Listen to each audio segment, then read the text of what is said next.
Satu cerita datang dari Mas Saiful yang menceritakan sebuah kejadian, atau Pak Saiful sekarang manggilnya. Ini nanti ceritainnya tuh manggilnya Mas aja karena di waktu tersebut, yaitu di tahun 87, Pak Saiful itu kan masih muda, jadi manggilnya Mas Saiful. Nah, Mas Saiful itu pernah ada satu pengalaman yang mungkin nggak bisa dilupakan sampai sekarang, karena hal ini tuh berhubungan dengan adiknya, namanya Mas Abidin.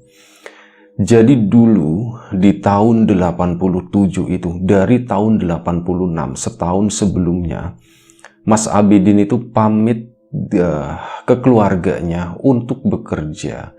Dan memang berangkatlah Mas Abidin hari itu, dan diketahui belakangan memang Mas Abidin itu bekerja di sebuah toko. Dia jadi salah satu karyawan di toko elektronik. Nah, selama berbulan-bulan itu diketahui sama kakaknya dan keluarganya itu, Mas Saiful dan keluarga itu, Mas Abidin ya kerjanya di sana sampai suatu saat, sewaktu-waktu di tahun 87 itu, setahun kemudian, Mas Abidin itu jarang pulang ke rumah. Ada apa sebenarnya dengan anak itu, pikirnya Mas Saiful. Dan sebelum kita lebih jauh ke dalam cerita, seperti biasa gue pengen ngucapin banyak-banyak terima kasih buat kawan-kawan subscriber semuanya. Terima kasih buat kawan-kawan yang udah kasih support, udah kasih dukungan. Terima kasih juga buat kawan-kawan yang udah ngasih like, udah nge-share ke yang lainnya. Nggak lupa juga terima kasih banyak buat kawan-kawan yang udah ninggalin komentar, juga kawan-kawan yang udah join jadi membershipnya Lapak Horor. Terima kasih banyak semuanya. Baik, lanjut lagi ceritanya. Setelah nggak ada kabar dari Mas Abidin sendiri tuh kerjanya di luar kota. Jadi ini seputaran daerahnya daerah Jawa Timur ya, antara Kabupaten Malang dan Blitar, di sekitaran situlah. Jadi di luar kota kayak gitu. Jadi pulangnya pun memang jarang ya. Pas awal-awal kerja itu pulangnya bisa ya sebulan sekali pulang.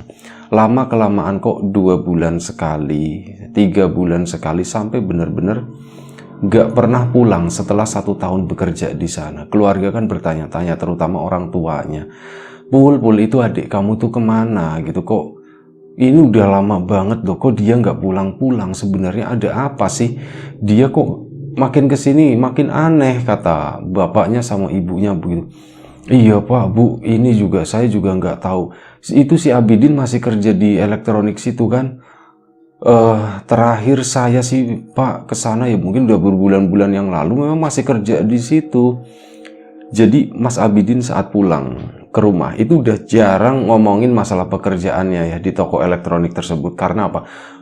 Udah basi juga. Pas awal-awal dia bekerja di sana mungkin masih sering ngobrolin, tapi belakangan itu udah ngobrolinnya tuh yang lain. Dia cuman bilang, Mas aku tuh bosen kayak gini-gini terus Mas.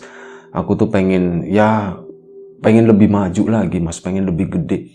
Ya Mas Saifulnya juga mendukung gitu ya. Sudah kamu kerja yang giat gini-gini, coba berpikir bangun usaha apa gitu, kamu udah ada modal atau belum. Cuman ngasih motivasi seperti itu kan, biasa standar. Sampai itu tadi orang tuanya Mas Saiful pun akhirnya nyuruh, Pul, bapak sama ibu tuh kangen sama adik kamu, ini udah lama banget nggak pulang soalnya. Kamu susulin deh ke sana deh, coba gitu. Kamu susulin ke sana ya, Pul ya, suruh pulang, kata si bapak sama ibunya. Oh nje Pak, nje Bu. Kapan katanya? Ya sekarang lah, mestinya jangan kelamaan, sekarang atau besok gitu. Nanti ini ibu kasih ininya apa, transportnya segala macem. Akhirnya apa? Mas Saiful pun berangkat menuju kota tersebut, kota di mana Mas Abidin itu terakhir kerja di toko elektronik. Dicari-cari gitu kan ke sana. Pertama ke toko elektroniknya, ditanya-tanya, ternyata Mas Abidin itu udah nggak kerja di situ. Udah cukup lama, udah sekitar 6 bulan loh. 6 bulan udah nggak kerja di sini. Iya Mas, udah nggak kerja di sini loh. Terus kemana? Ada informasi nggak? Kira-kira Abidin itu pergi kemana? Terakhiran di sini ada satu karyawannya yang temennya Mas Abidin juga. Itu sih ini Mas, dia itu ada seseorang, ada teman akrabnya namanya Alwi, katanya begitu. Oh Alwi, Orang mana ya tinggal? Oh, saya sih pernah ke rumahnya dulu di kampung ini disebutin, masih dalam kota tersebut. Oh begitu ya.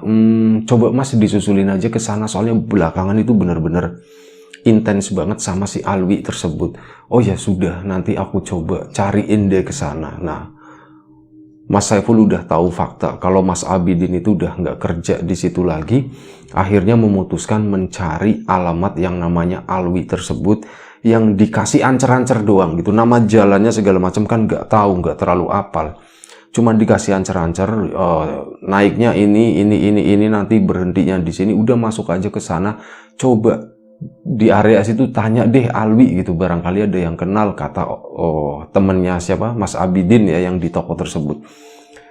Mas Saiful pun berangkat ke sana, coba cari-cari, ngikutin, naik angkotnya ini, sampai singkat cerita itu ketemu kampungnya Alwi. Di situ dicari-cari, Mas kenal Alwi, kenal. Oh Alwi ada, kesana lagi Mas, lurus lagi, nanti ada perempatan belok kanan. Di situ coba nanya lagi Mas, kayak gitu. Akhirnya Mas Saiful pun ngikutin itu instruksi dari warga tersebut. Tanya lagi, Alwi rumahnya di mana? Oh Alwi rumahnya di situ, sebentar. Itu mas kayak. Akhirnya Mas Saiful pun ngikutin lagi ya. Di situ ketemulah sebuah rumah, dan ya uluk salam, assalamualaikum gitu. Ada bapak-bapak yang keluar, waalaikumsalam. Pak nuwun sewu, ini rumahnya Mas Alwi bukan ya? Oh iya betul Alwi gitu. Kenapa Mas, ada apa Mas? Saya lagi nyari Alwi, saya temannya Alwi gitu. Sebenarnya bukan teman langsung sih Pak. Saya itu punya adik namanya Abidin, dulu kerja di elektronik ini, itu kata sekarang udah nggak kerja di sana. Nah saya tuh lagi nyariin adik saya si Abidin itu. Katanya belakangan itu sering bareng-bareng sama Alwi. Barangkali Alwi tahu maksud saya, kedatangan saya tuh mau nanyain seperti itu Pak, mau nyariin adik saya. Oh begitu, ya sudah tunggu aja Mas di sini, tunggu aja. Si Mas Saiful pun nunggu di situ. Bapak tersebut tuh kayak, sebentar ya Mas, tak cariin dulu katanya. Si bapak itu keluar naik motor, greng, jalan gitu, disuruh nungguin di sana. Iya, nggak dikasih minum, nggak dikasih apa ya. Bapaknya tuh cepet-cepet buru-buru nyariin. Sampai kurang lebih 10 menit kemudian bapaknya tuh pulang, parkir motor di sana. Gimana Pak? Ada Alwinya lagi jalan ke sini, kata si bapak tersebut. Oh ya sudah, mohon maaf ya Pak, saya jadi ngerepotin. Udah nggak apa-apa katanya, nggak apa-apa. Bapaknya tuh ramah gitu ya. Ya Allah, lupa minum, nggak dikasih minum. Akhirnya si bapaknya ke belakang, terdengar suara inilah sampai sini, Bu minta tolong bikinin minum begini. Akhirnya nggak lama setelah itu ibunya Alwi gitu ya, atau istrinya bapak tersebut itu keluar bawa air minum. Silakan Mas, aduh maaf saya nggak tahu ada tamu gitu. Iya Bu, bapak juga buru-buru. Ya udah tunggu di sini sebentar ya Mas, ya nanti Alwinya juga datang. Nah, memang nggak lama setelah itu Alwi pun pulang. 5 menit kemudian lah, naik motor juga. Mas Alwinya bingung, Mas Saiful juga bingung karena mereka itu nggak pernah ketemu. Mas nyariin saya Mas. Iya saya Saiful, saya tuh kakaknya Abidin gitu. Oh Abidin, ya Abidin. Gimana Mas, gimana? Silakan duduk lagi, silakan. Mereka pun duduk, akhirnya ngobrol. Iya Mas Alwi nuwun sewu, saya tuh jadi ngerepotin kesini jauh-jauh sih. Memang tujuan saya tuh cuma nyari informasi tentang adik saya, katanya begini. Oh iya betul Mas. Belakangan memang saya itu sering ketemu sama Abidin. Awalnya kenal nggak sengaja, cuman kenal di jalan doang, ngobrol-ngobrol seperti itu. Sampai akhirnya, terus terang ini ya Mas ya, kemarin sebelum saya udah nggak kontak lagi sama Mas Abidin, tapi saya tahu di mana tempatnya. Ya udah kalau kayak gitu anterin saya ke sana Mas. Iya boleh, nanti tak anterin Mas, nanti tak anterin. Tapi izinkan dulu saya bercerita, kata Mas Alwi. Oh iya silakan. Mas Alwi pun cerita. Jadi gini Mas, dulu memang saya tuh deket sama Mas Abidin. Orangnya enak, ngobrol-ngobrol. Orangnya juga, idenya tuh banyak Mas. Pengen ini itu. Tapi lagi-lagi selalu mentok. Gimana cara merealisasikan ide-idenya itu, sementara dia itu nggak punya dana, tabungannya juga ya cuman ala kadarnya. Ini tuh nggak cukup untuk memulai segala sesuatunya, pikirnya Mas Abidin itu begitu. Mas Saiful cuman ya berusaha mencerna cerita dari Mas Alwi itu. Mas Alwi pun melanjutkan sampai akhirnya begini Mas. eh jujur aja hubungan saya sama Abidin itu belakangan tuh agak renggang gitu. Udah mulai males aja waktu itu. Gara-gara ada satu orang, saya juga nggak terlalu kenal sama orang tersebut. Belum sempat kenalan lebih tepatnya. Tapi kayak gitu mas. Ngomonginnya, aduh itu gawat mas. Gawat gimana, gawat gimana.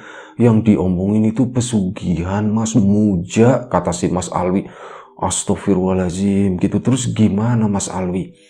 Ya gitu, kayaknya Mas Abidin itu tertarik mas. Makanya dari situ saya sendiri udah sempat ngomongin beberapa kali, Din udah Din, jangan kayak gitu, jangan yang aneh-aneh, bahaya lo kayak gitu Din.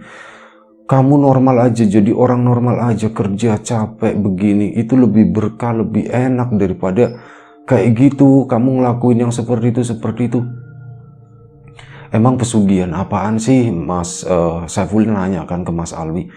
Itu loh mas, yang di situ, yang dia nggak jauh-jauh dari sini, emang apaan? Gunung Kawi mas, katanya begitu. Gunung Kawi, oh ya saya juga pernah dengar katanya ada seperti itu, seperti itunya. Ini tahun 87, ya udah lama banget berarti. Wah gawat lah, menurut jenengan gimana Mas Alwi? Apa Abidin jadi melakukan hal itu? Soalnya ini udah lama banget nggak pulang loh, nggak ada kabar sama sekali. Saya tuh khawatir, kata Mas ini, kata Mas Saiful. Nah itu dia Mas Saiful. Setahu saya ini ya, tapi saya juga nggak ada bukti, saya nggak ngelihat dengan mata kepala sendiri.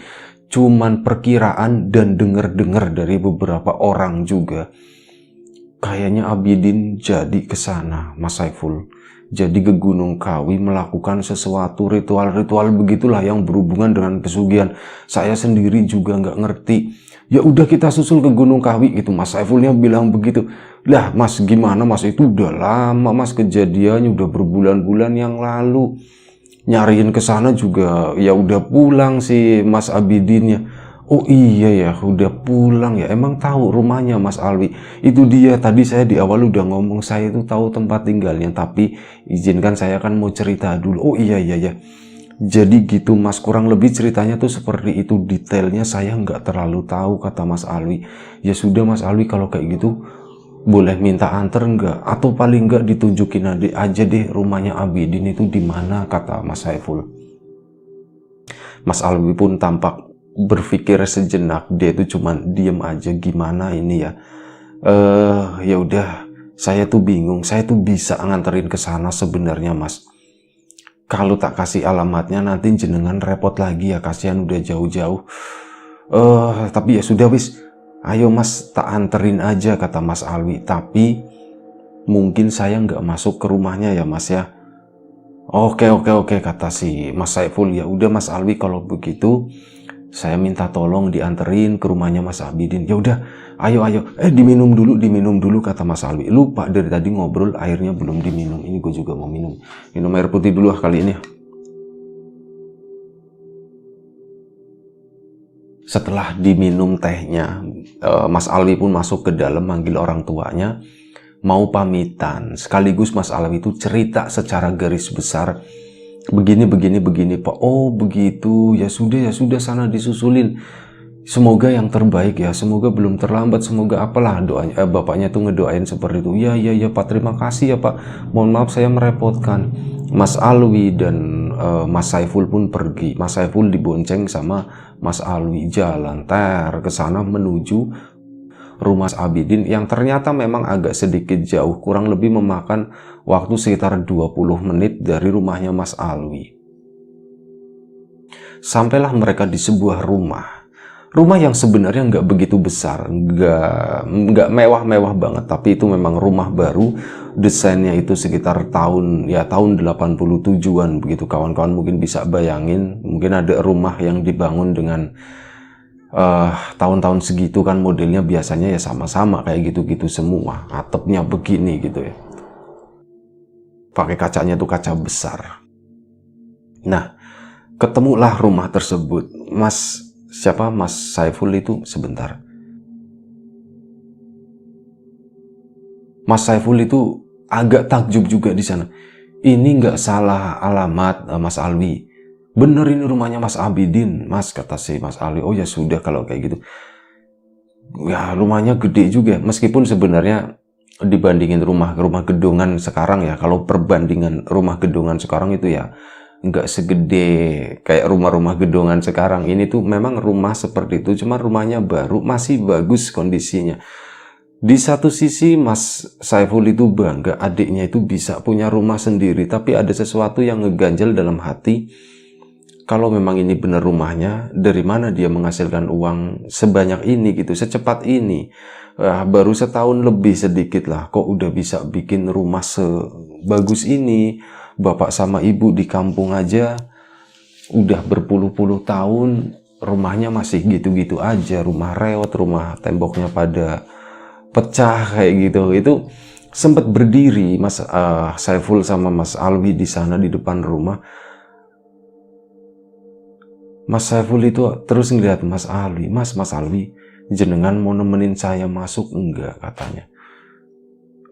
Gimana ya Mas, enaknya gimana ya Mas, saya bingung. Soalnya ya hubungan saya sama si Abidin itu juga belakangan nggak baik Mas, nanti saya diomel-omelin lagi, nunjuk-nunjukin jenengan ke sini.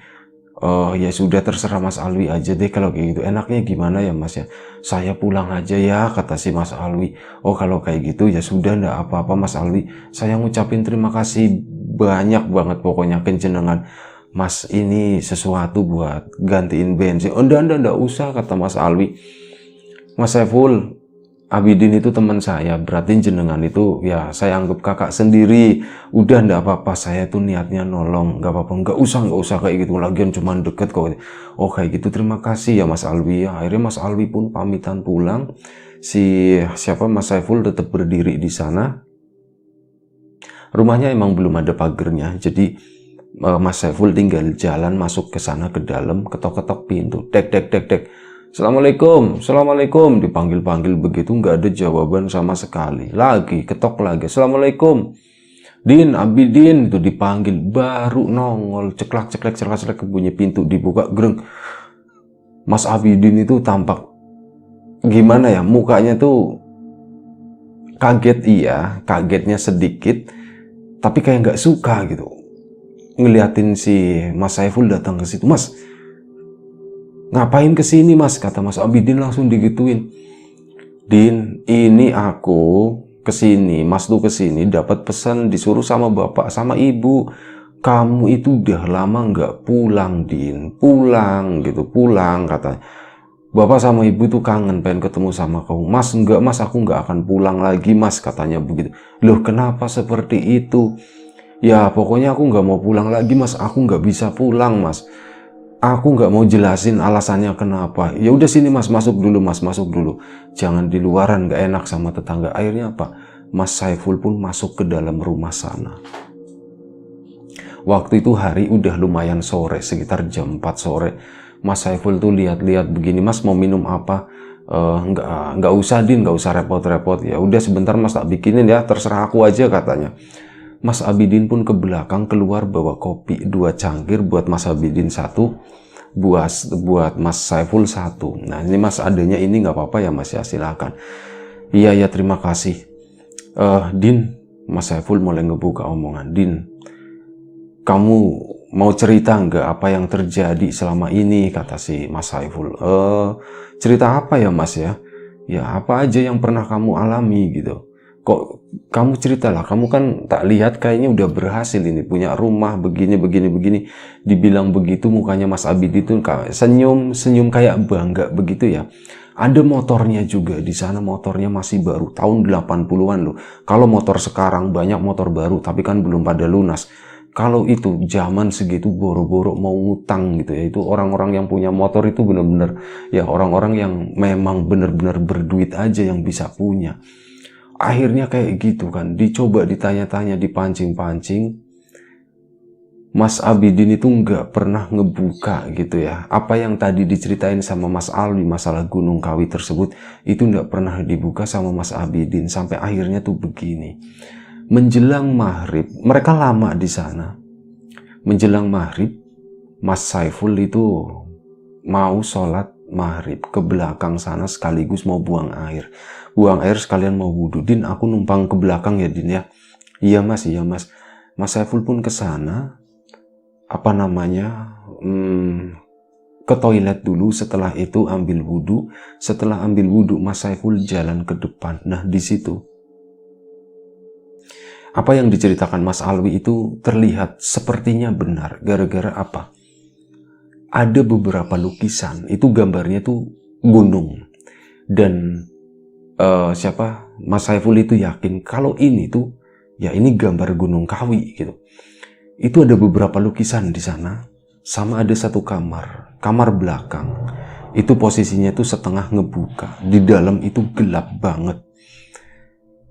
Gelapnya tuh gelap aneh. Ada bau wangi-wangian yang keluar dari sana, kata Mas Saiful. Ini apa bener ya? Akhirnya apa? Udah dilewatin aja kamar itu tuh. Bilang sama si Abidin tadi, Din, Mas mau numpang sholat maghrib di sini gitu. Ah Mas, jangan Mas, di sini aduh kotor semua Mas. Banyak najisnya Mas, jangan, mending jangan, aku juga nggak ada sajadah, nggak ada yang lain. Di situ Mas Saiful pun langsung dek. Oh ya sudah kalau kayak gitu. Din, musola paling deket di mana? Mas ya, oh dia di musola aja Mas, ke sana Mas, nanti belok ke kiri. Nah di situ tuh ada musola, Mas sholatnya di situ aja ya Mas ya, kata Mas Abidin. Akhirnya apa? Menjelang maghrib, Din, Mas nitip tas ya, nanti Mas balik lagi ke sini. Iya Mas, iya Mas. Si Mas Saiful akhirnya berangkat ke musola sambil terus berpikir, aku sholat di rumahnya aja nggak boleh loh. Berarti ini bener ada sesuatu yang disembunyikan sama si Abidin ini. Kira-kira apa ya? Apa bener omongannya Alwi? Dan itu foto-foto Gunung Kawi, di belakang itu ada kamar-kamar yang aduh aneh-aneh kayak cerita orang-orang, kata si Mas Saiful dalam hati itu berpikir. Akhirnya dia pun sholat maghrib di sana. Setelah sholat maghrib, ada keinginan aku tuh pengen ngobrol sama siapa, kayak imamnya di sini gitu. Ustadznya aku pengen ngobrol, tapi enggak lah, kayaknya terlalu ekstrim gitu. Tiba-tiba aku di sini ngobrol sama itu, curhat, nanti dibantuin sama sini. Enggak. Udah aku pulang aja, aku mau ngobrol sama si Abidin, siapa tahu aku bisa dapat informasi lebih, aku bisa menyelamatkan si Abidin itu. Selepas sholat maghrib, rumahnya Mas Abidin itu ketutup. Mas Saiful jalan dari musola ke sana. Begitu dia sampai di depan rumahnya, itu benar-benar sungguh sesuatu yang nggak diperkirakan sebelumnya. Dia itu melihat ada satu sosok gede banget yang diyakini sama Mas Saiful itu adalah sosok genderuwo. Sosok genderuwo itu duduk di teras rumahnya si Mas Abidin tadi. Astagfirullahaladzim, itu apa? Hitam-hitam berbulu gede kayak orang utan, kayak bukan kingkong ya, tapi kayak orang utan dewasa. Orang utan dewasa itu kan rambutnya gondrong gitu kan, gelambir-gelambir gitu. Itu dia lagi duduk di sana, warnanya tuh hitam agak sedikit keabu-abuan. Itu apa? Itu apa? Udah bismillah, aku mau masuk ke sana, kata Mas Saiful. Mas Saiful pun ke sana, ngelewatin sosok genderuwo itu. Dia cuman duduk di situ, cuman ngeliatin Mas Saiful doang. Setelah itu ketok lagi, tok. Assalamualaikum. Begitu assalamualaikum, Mas Saiful itu nengok begini, genderuwo itu tuh udah hilang. Dibuka, nggak ada jawaban sama sekali. Jadi Mas Abidin itu udah nggak ngebolehin Mas Saiful sholat di rumahnya, disalamin pun udah nggak mau ngejawab. Dibuka sama Mas Abidin. Din, akhirnya langsung ngomong, Din, aku yakin kamu itu melakukan sesuatu yang salah, Din. Maksudnya gimana, Mas? Aku udah dengar ceritanya mengenai Gunung Kawi. Dan aku udah lihat sendiri, itu di depan tadi ada yang duduk di sana. Mas Abidin itu cuma nunduk aja. Mas, jangan bilang ke siapa-siapa ya. Jangan bilang ke bapak sama ibu. Lah, gimana emang? Kenapa Mas tuh nggak boleh bilang? Jadi gini, Mas. Aku sengaja nggak pulang. Kenapa? Karena aku udah memutuskan tali perdarahan antara aku dan keluargaku di sana, Mas. Bapak, ibu, termasuk Mas itu udah, menurut aturanku, itu udah bukan saudaraku lagi, Mas. Maksud kamu gimana, Din? Iya, Mas tahu sendirilah, yang namanya kayak gitu itu pasti ada tumbalnya, Mas. Katanya begitu. Mas Saiful di sana cuma diem aja, mencoba mencerna apa yang diomongin sama Mas Abidin. Maka dari itu, Mas, ya Mas sendiri di sini nggak bisa lama-lama, mending pulang aja. Kita udah nggak saudaraan, Mas. Dan di sana itu udah bukan orang tuaku. Kamu gimana, maksud kamu gini? Mas, aku nyelamatin kalian, katanya begitu. Kalau kalian masih saudaraku, masih tak anggap saudaraku, nanti kalian yang akan dimakan sama yang di depan tadi. Iya mas, aku bener, aku melakukan pesugihan. Aku melakukan pesugihan di Gunung Kawi mas. Dan itu urusanku sampai sekarang. Udah bukan urusan kalian lagi. Sekarang Mas Saiful pulang aja. Dan jangan pernah cerita apa-apa ke bapak ibu. Bilang aja Mas Saiful itu nggak ketemu sama Abidin. Abidin udah jauh katanya keluar pulau. Gitu aja ya mas ya. Mas Saiful di sana sedih, kaget, dan akhirnya apa? Ya sudah kalau kayak gitu. Mas Saiful pun akhirnya pulang. Permisi sama Mas Abidin, dia jalan ke sini, nengok ke belakang, sosok genderuwo itu tuh ada lagi di sana. Kali ini tuh dia berdiri, Mas Abidinnya nungguin di pintu, si genderuwo itu tuh berdirinya di sampingnya Mas Abidin persis. Udah akhirnya Mas Saiful pun pulang malam-malam ke sana, ketemu sama satu orang. Dan akhirnya Mas Saiful minta tolong, Mas, aku mau minta tolong, boleh nggak? Boleh, saya mau minta anter katanya. Loh, antar kemana? Saya tuh udah punya motor mas. Bisa minta tolong cariin gak? Katanya begitu kata Mas Saiful. Akhirnya apa? Warga pun itu, warga tadi muter-muter nyariin motor, ketemu ada orang yang mau nganterin ke sana. Bapak-bapak, maksudnya bapak-bapak yang lumayan kaya di situ ya. Setelah ceritain begini-begini kemalaman segala macam, minta dianterin ke situ. Akhirnya bapak tersebut bersedia nganterin Mas Saiful, dianterin ke rumahnya Mas Alwi lagi.